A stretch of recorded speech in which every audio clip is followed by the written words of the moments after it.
Welcome to the Donut Club. I'm DJ Mo, and this cat doesn't really have a name. I particularly brought this cat in for this lesson because we are talking about the fall of man and evil animals, and cats are evil. As you will see probably as we go through this, because this cat's slightly annoying. Yes, just sit right there. Okay. Anyways, so I'm reading Genesis chapter 3 today. Now the serpent was more crafty than any of the wild animals the Lord God had made. He said to the woman, and the serpent, okay, first of all, it's a talking animal. I mean, I know they're the first people and all, and it's not like they've, maybe all the animals talk then, I don't know. But I feel like that's a red flag when an animal is talking to you. Anyways, the serpent said to the woman, "Did God really say, 'You must not eat from any tree of the garden'?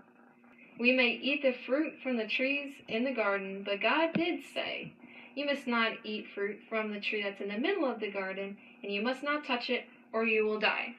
The only one tree out of the entire planet, one tree, God reserved for himself. Just one.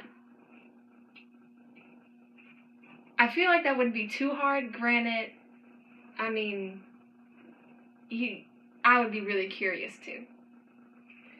Okay, so Satan says, "You will not surely die." The serpent said to the woman, "For God knows that when you eat of it, your eyes will be opened, and you will be like God, knowing good and evil." So not only is this fruit apparently just, forbidden, but it's also supposed to, give you wisdom.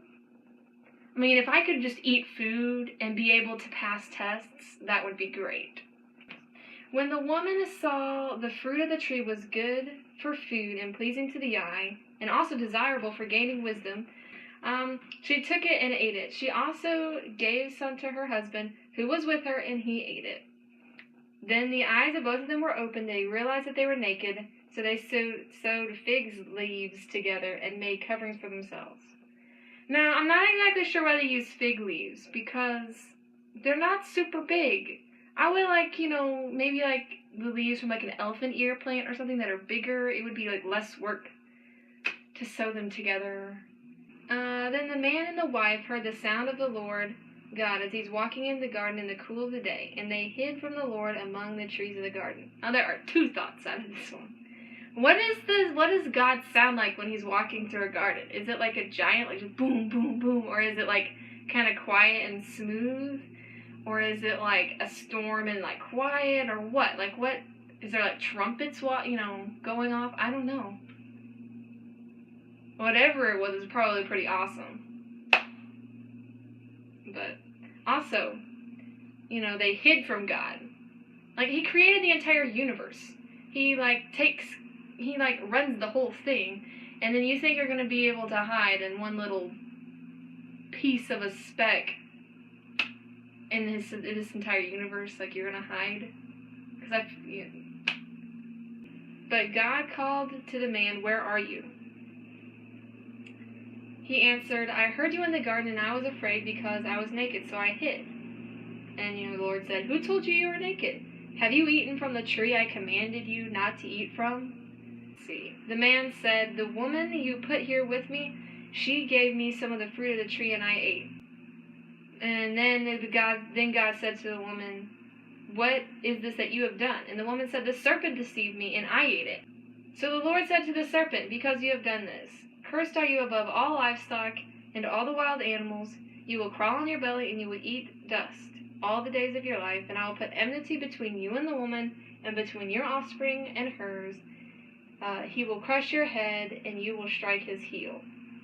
This is where God first says, okay, so the whole universe is screwed up now because of sin. This is when sin entered the world, the whole thing's messed up, and he's going to fix it.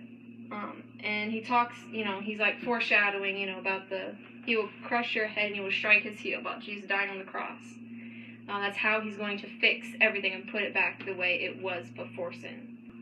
To the woman he said, "I will greatly increase your pains in childbearing. With pain you will give birth to children. Your desire will be for your husband, and he will rule over you. To Adam he said, because you listened to your wife and ate from the tree which I commanded you, you must not eat of it. Cursed is the ground because of you. Though painful toil, you will eat of it all the days of your life. It will produce thorns and thistles for you, and you will eat the plants of the field. By the sweat of your brow you will eat your food until you return to the ground, since from it you were taken, for dust you are, and to dust you will return.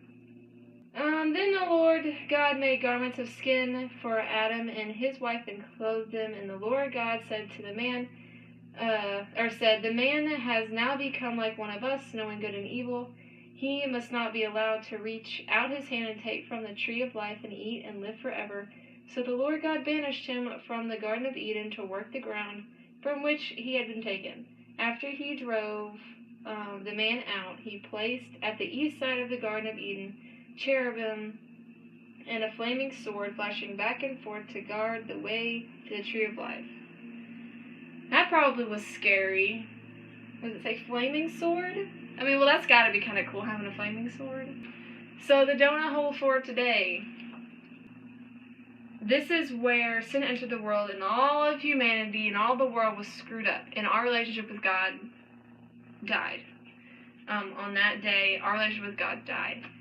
But God still loved us. He was still like, even after Adam and Eve just slapped God in the face saying, we're going to do what we want to do, God, one of the first things God promises is that he's going to fix it.